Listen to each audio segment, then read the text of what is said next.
Hi class, welcome sa HUM102 or previously known as HUM02, the contemporary Philippine arts in the region. So for today, we'll be focusing on the course orientation. May lang naman ito, no?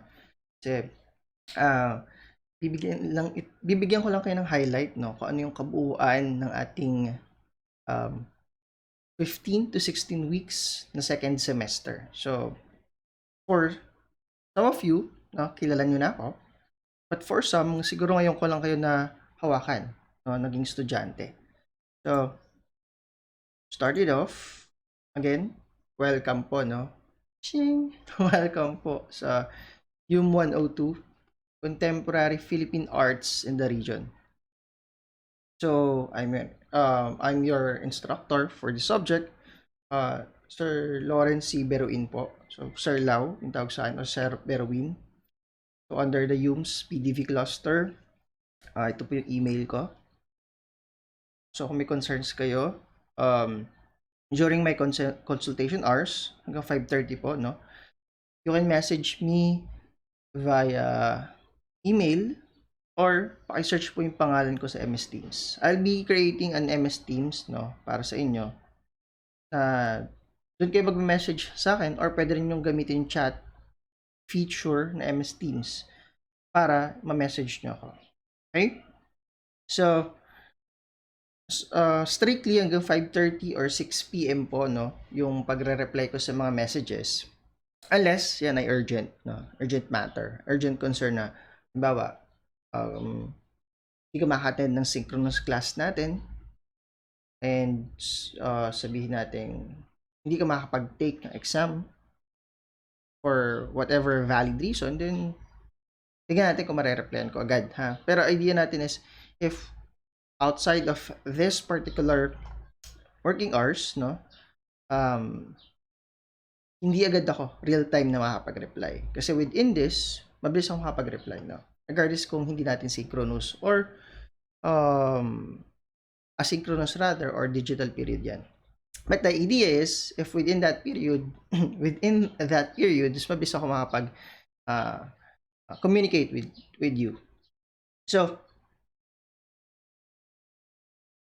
as an overview, no, this course covers various contemporary art practices of the region. So, since nasa ano tayo, region for most, if not all, of the contemporary um, artistic practices ay um, aware na tayo into the not necessarily aware but are more prominently featured, no, sa mainstream media kasi majority rin ng mga artists natin na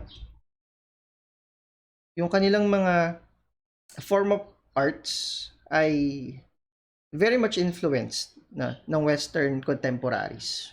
I'm not saying that's not a good thing, no? I'm not saying it's not a good thing, but it ang idea natin when it comes to mga mainland Luzon, no, most of their art forms or most of their practices ay highly influenced talaga ng Western culture. But the idea is we aim for us to have a broader understanding, no, ng art practices dito sa ating kapaligiran, no, environment. Sa lipunang ginagalawa natin per se.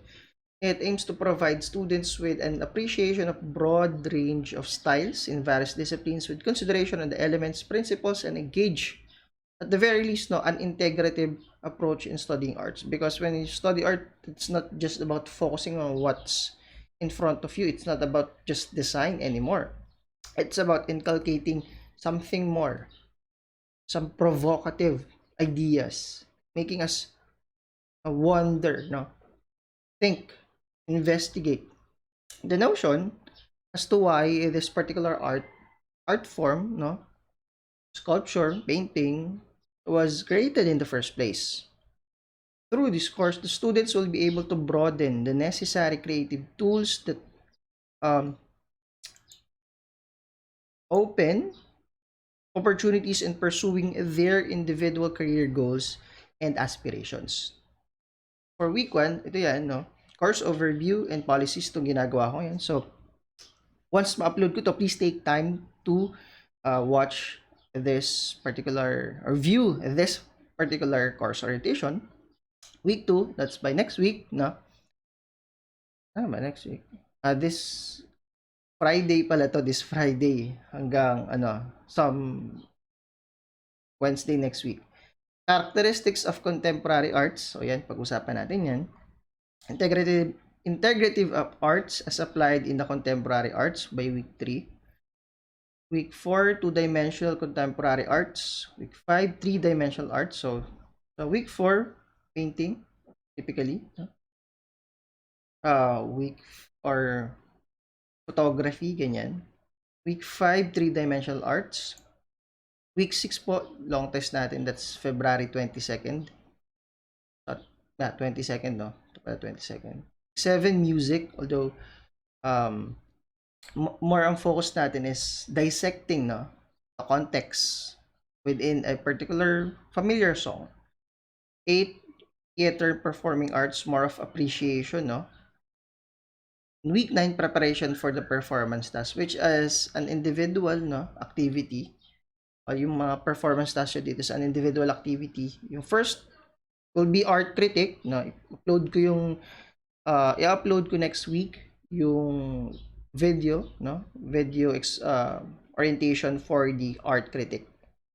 Week 10, Philippine festivals, no?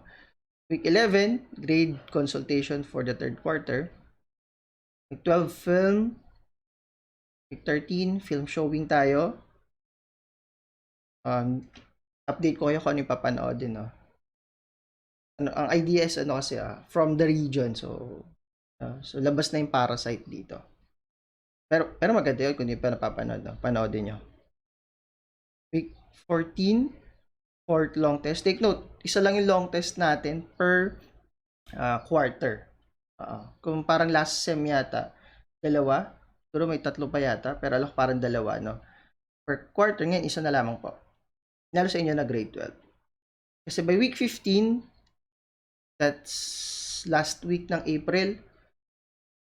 Last week ng April, so that's 3 months from now, Feb, March, April, ay preparation na ng inyong second performance task, which is, or fourth quarter performance task, which is art appreciation. Magre-recreate kayo ng isang Filipino art into your own style. So, kaya magbibigay kami ng examples nun, lalo doon sa week 17. Week 16, submission ng performance task. So, meron kayong laging at least 2 weeks to prepare the performance task. Week 17, grade consultation. So, by week 17, no, tapos na ang ating klase. That's first week, second week ng May, tapos na ang ating klase. May grades na kayo because after that, week 18 onwards, or latter half ng week 17, ang focus nyo na lang po ay pag-clearance. Dahil kayo ay, sa wakas, katapos na po ng senior high school. That's the idea, no? Naitawid na natin itong mga kaganapan ng nagdaang taon. Feels like March 2020 pa rin, no? Na-stuck yung panahon natin, yung mundo sa March 2020. But the reality is, we need to carry on to move forward regardless of what's happening. I'm not saying na kailangan natin wag pansinin yung mga kaganapan, but the reality is tuloy-tuloy yung panahon. Tuloy-tuloy yung takbo ng buhay. As such, if we have the means to push through regardless, why not carry on? Magang-aga, no? Sorry. Umaga pa. Okay. Grading system, 60% performance task, kaya po last SEM, 40% written works, BBL task assessment. Yung breakdown po ibibigay ko sa inyo next week. Sa syllabus, makikita sa syllabus. House rules, submit requirements on before due date on designated beans. Attend synchronous class. Ang synchronous classes po natin ay magaganap sa MS Teams. Check BBL for announcements. Again, from time to time, laging sa BBL po ako nag-a-announce. Refrain from plagiarism, lalo sa inyong gagawin, no? Kasi majority of the activities ay kayo talagang gagawa, no? Art related. Reach out to your instructor for any concern. Maximize active participation. Kung kaya po, no? Kung kaya. Sa akin naman, the mere fact that you're attending means that you are actively participating na din. Ang importante lang naman sa akin is magpasa tayo lagi ng mga tasks. On time, better. Kung mahuhuli, sige po, i-message ako. Maiintindihan ko naman yan. Importante lang magpasa po. Magpasa ng magpasa. Para hindi tayo magka-problema. So again, art critique for the not first quarter, but for the third quarter, no, ng second sem. And art recreation. Recreation, no, recreation. Art appreciation through recreation.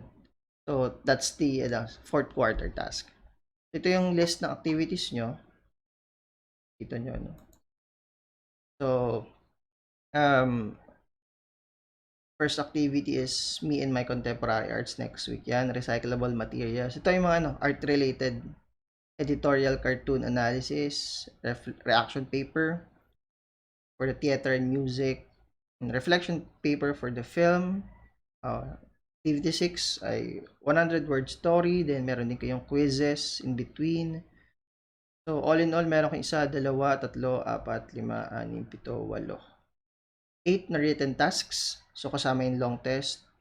9, 10. 10 tasks na accomplish for the whole second semester. Aside dun sa dagdag na 2, so 12 pala in total na performance task. 12 tasks for you to complete this specific HUM102 Contemporary Philippine Arts in the region subject. So, if you have questions, feel free to message me, no? Lalo sa by Teams, okay? Para ma-replyan ko kayo agad. So, with that, peace out.